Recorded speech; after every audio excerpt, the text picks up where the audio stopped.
Hello, everyone. This is Kang Woo from the Pohang University of Science and Technology in Korea.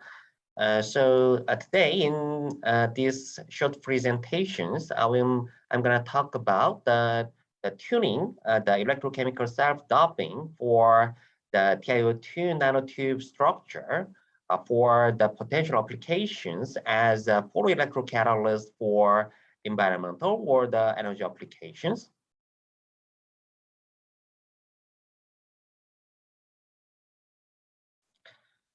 The electrochemical self-doping for the TiO2 nanostructure, particularly for the nanotube structure, has been utilized as an amenable method for generations of the mid-band gap state in terms of the Ti3 plus or the oxygen vacancy when compared to the high temperature or the pressure-based self-doping methods, for example, based on the hydrogen, the chemical treatment.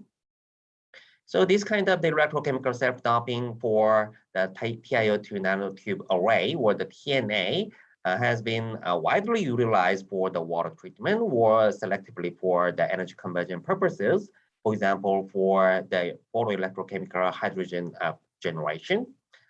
However, the conditions for the electrochemical self-doping has not been investigated in a systematical manner to motivate us to come up with this study with a systematic parametric study for the electrochemical self-doping of the TNA. In this study, we prepared the TNA basically in sequential anodization of the titanium foil. And based on the annealing sequences, we can generate the so-called the blue TNA when we first anneal the nanotube array and cathodize the anneal the TNA at a given condition.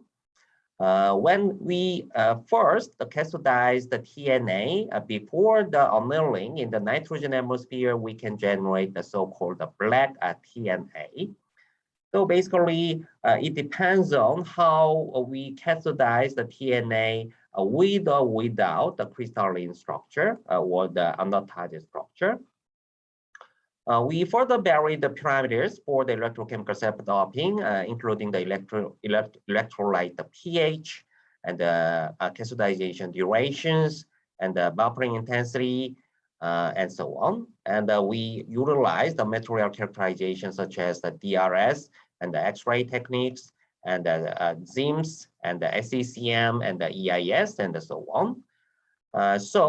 In this presentation, I'm gonna briefly shows you the major results on the material characterizations, which can be translated into the figures of the merit, which includes the IPCE.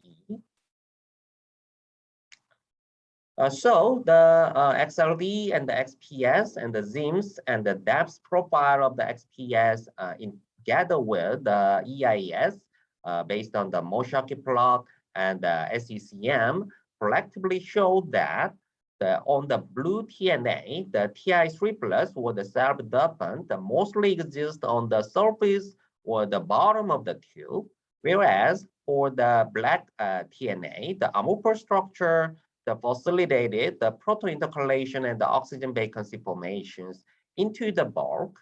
So the Ti3 plus in the black TNA is hidden inside the bulk structure with the change in the crystalline structure as shown in the XRD analysis. The black TNA show the greater donor density and the double layer capacitance. And when we compare the buffering intensity of the cathodization electrolyte, the top ZIMS and the XPS depth profile indicated that the lower self-doping and the oxygen vacancy formations in the sulfate electrolyte without the buffering intensity. And also, in case of the blue TNA, we could change the cathodization pH and the durations. And as a result, the pH 7 combined with the 90 seconds of the cathodization was found to be optimal conditions for the IPCE. And in comparison, the black TNA could be the degeneratively doped semiconductor and show the marginal IPCE. So it should be suitable for the electrochemical applications only. And I did not show the data, but we found that the highest organic compounds degradation and the free chlorine generations could be achieved in the PC conditions specifically for the blue TNA. So these physical chemical changes, alterations, depending on the cathodizations for the TNA can be utilized for the variable applications of the TiO2 nanostructure for the energy and the environmental applications. So thank you for attention.